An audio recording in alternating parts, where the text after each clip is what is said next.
everyone! Welcome to another episode of Vimmunity, a virtual summer series from Ensemble Vim to our virtual community. Each episode of Vimmunity is hosted by a member of Ensemble Vim and highlights a musical aspect of our work while supporting organizations in our community that are doing important work, especially during these times. If you like this episode, please send donations to this week's featured organization, Castle of Our Skins. I will introduce them and their work to you later. We hope that you will learn about the important work that they do and support their work by means of generous donations. Ensemble Vim and Castle of Our Skins really appreciates anything you can send. There is no amount too small. My name is Emily Koh, and I am a composer, double bassist, and Ensemble Vim's Composer Fellowship Mentor. My work at Ensemble Vim is focused on running the Composer Fellowship Program. The Composer Fellowship Program is an annual program in which a young composer with ties to the Southeast works extensively with me, members of Ensemble Vim, and sometimes other creatives through composition lessons, coachings, readings, workshops, and any other thing that might help them create a new work that is multidisciplinary or interdisciplinary. This work will then be premiered and professionally recorded by Ensemble Vim in the following season. The program is committed to supporting composers from underrepresented communities. And if you think you might want to be the next Composer Fellow, check back on our website in September. This year, our Composer Fellow is Luke Blackburn. Luke is a composer and bassoonist from the Sunshine State of Florida, and he's currently based out of Seattle, Washington. Actually, Luke and I share a lot in common. Luke is working on a PhD in composition and theory at Brandeis University, which is where I earned my PhD from several years ago. Luke and I also share another Boston connection. He was awarded the Connected PhD grant from Brandeis to work as an assistant director at the new music ensemble Dinosaur Annex.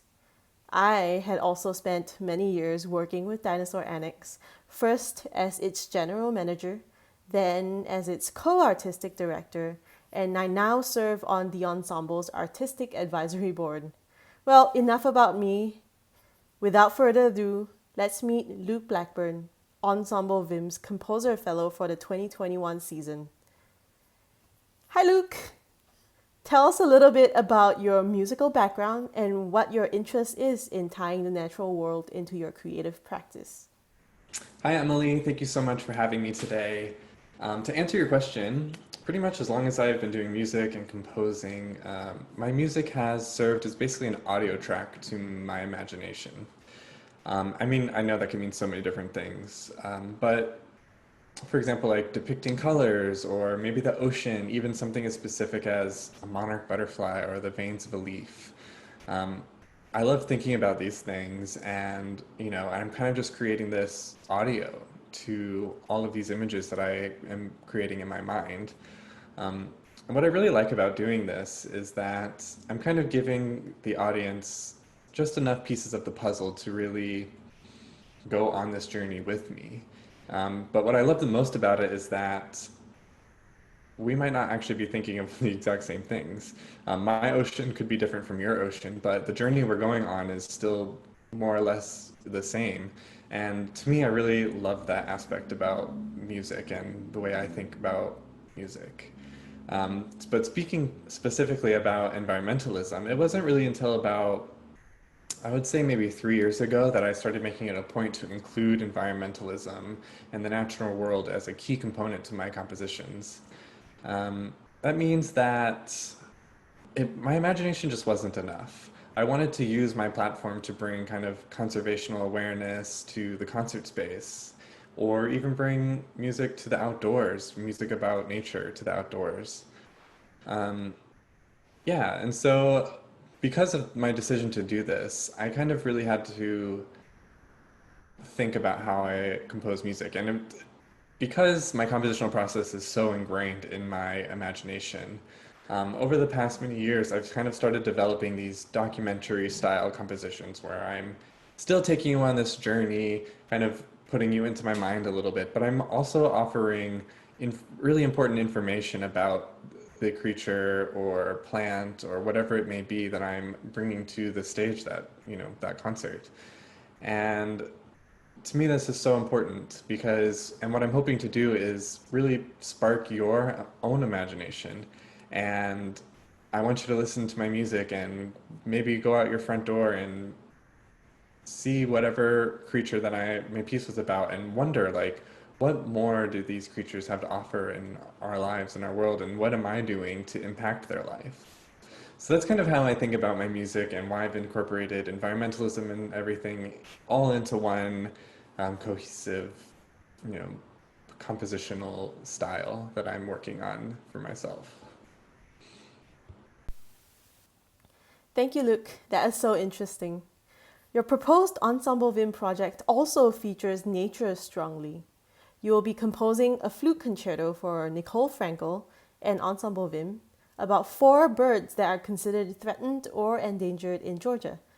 This project also ties together lighting design in its final presentation. How did you decide on this topic? And what about these Georgia birds interest you musically?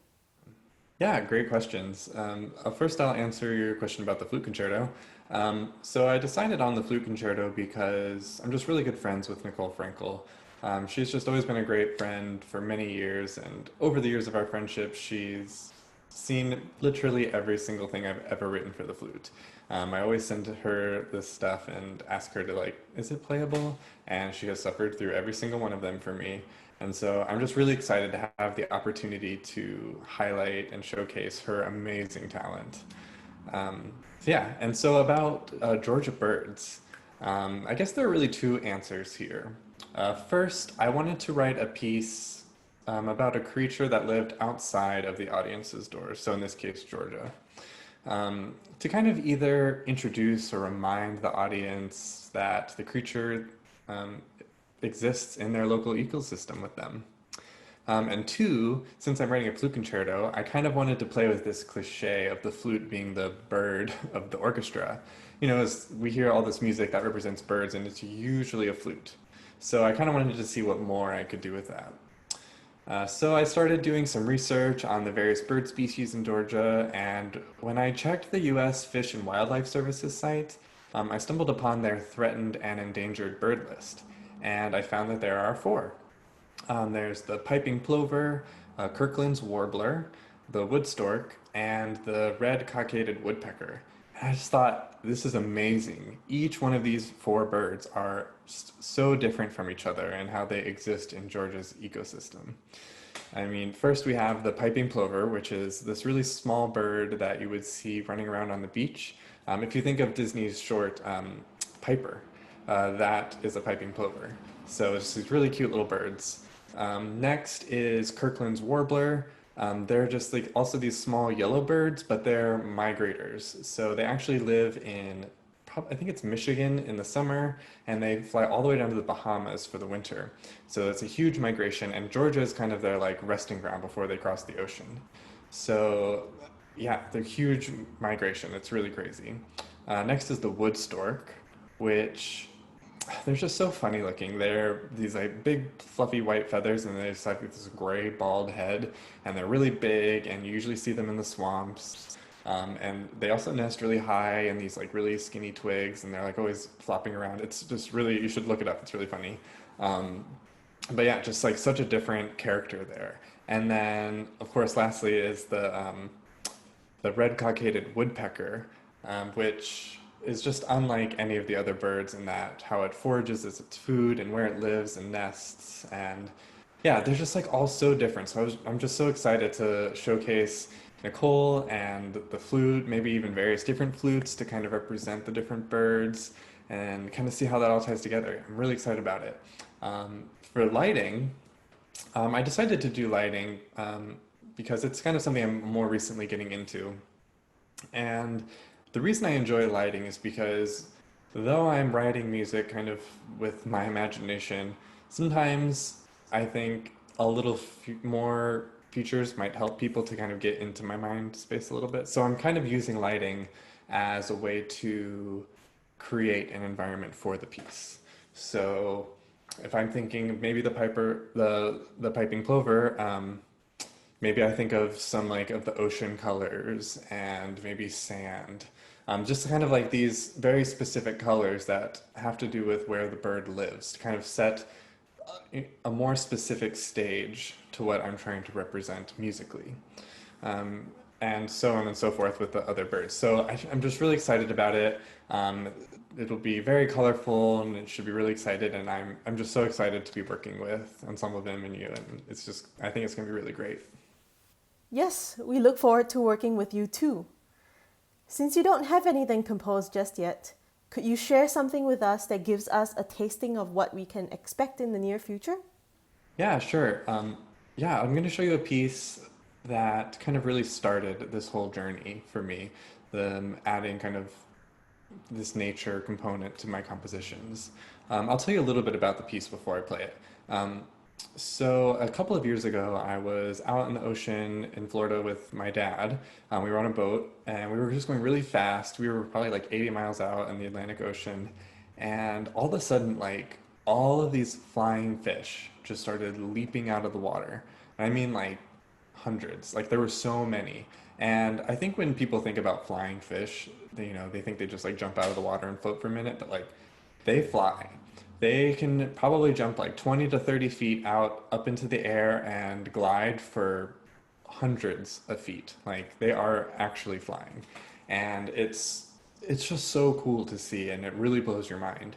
And ever since then I was like thinking so much about it and I just couldn't stop thinking about it. I'm like, man, these fish like so comfortable being in the ocean and are suddenly like jumping out and in this whole new environment and doing something that they're not necessarily designed to do. I mean, they've evolved to do this, but fish aren't meant to fly as we know it. So this portion of the piece I'm going to play you, the piece is called Exosuetidi, which is the scientific word for a flying fish. Um, Anyways, the snippet I'm going to play for you is this moment I was trying to capture exactly when the flying fish, builds up the courage and the speed to finally jet right out of the water and fly for a minute, and kind of this moment of weightlessness, and then kind of coming to the terms of like, oh, I'm flying. So it's kind of me if I was a flying fish. Anyways, so I'll share the score. Hopefully it's not too small. And yeah, I'll just play for you a small snippet of Exosuetidi.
Thanks so much for sharing your music with us, Luke. Looking forward to working together.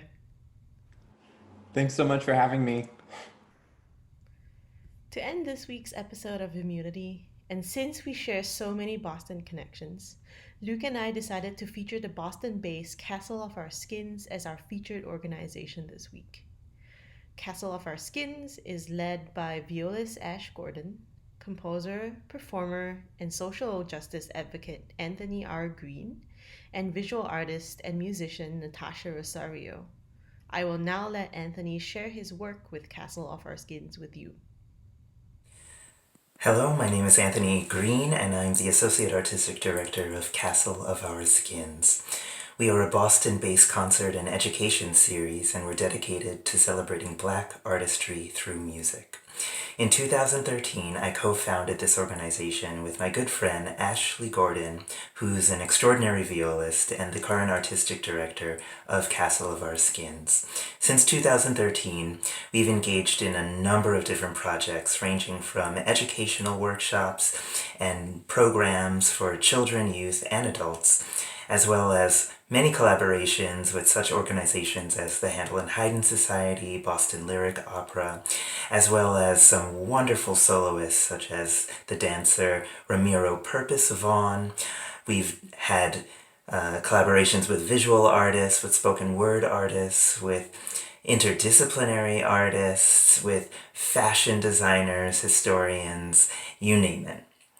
We've become one of those organizations that's at the forefront of championing Black composers and Black culture and Black artistry, not just composers and artists and creatives in the United States, but from around the world as well.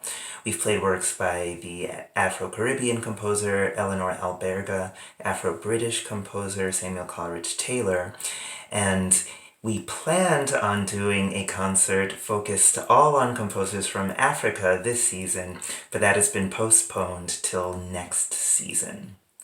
With that said, it goes without saying that all of our spring programming was canceled, and that's why we decided to go digital. Our digital content includes Kids Corner programs for children 12 and under, the Poetry Nightcap series where we work with composers that we've worked with in the past, and online they recite some of their poetry and talk about their projects. We've also done the Black Composer Miniature Challenge, #Bcmc, where 18 Black composers of all ages, our youngest was 8, I think, they responded and sent us miniatures for any combination of piano, viola, auxiliary percussion, and electronics. We are so grateful for these submissions, and one of the submissions was from Brian Raphael Neighbors, who is a past guest composer in residence with Castle of Our Skins, and also has an interview with Vimmunity, the June 22nd interview with Laura Usiskin. We're so grateful also for Ensemble Vim for inviting us to be the donor recipient from your series. Thank you so much for this invitation. For those who want to make a financial donation, please visit our website at www.castleskins.org. For those who can't make a financial donation at the moment but want to help, then please follow our social media. Our Facebook, Twitter, and Instagram handle is @CastleSkins, all one word, all lowercase. We also have a SoundCloud, a LinkedIn, and a YouTube, which you can find links to on our website. And please invite your friends to follow our social media and check out what we're doing as well. Once again, thank you so much for your support, and see you online, and in the future, see you in person. Thanks so much. Anthony, thank you for all the important work that you, Ash, and Natasha do in leading the charge to overturn this lack of equity in our musical world. Castle of Our Skins website and blog has wonderful resources for one to learn more about the music of Black composers from across the African diaspora and organizations that promote their work, and everyone should really check it out. Again, if you can, please send a generous donation to them. You can do it directly on Castle of Our Skins website. That will be linked down below. If that is not possible right now, then please like or follow their work on Facebook and Instagram, and follow their lead in making our musical community a more equitable and inclusive space. Thank you so much for tuning in this week, and we will see you in 2 weeks. Good night.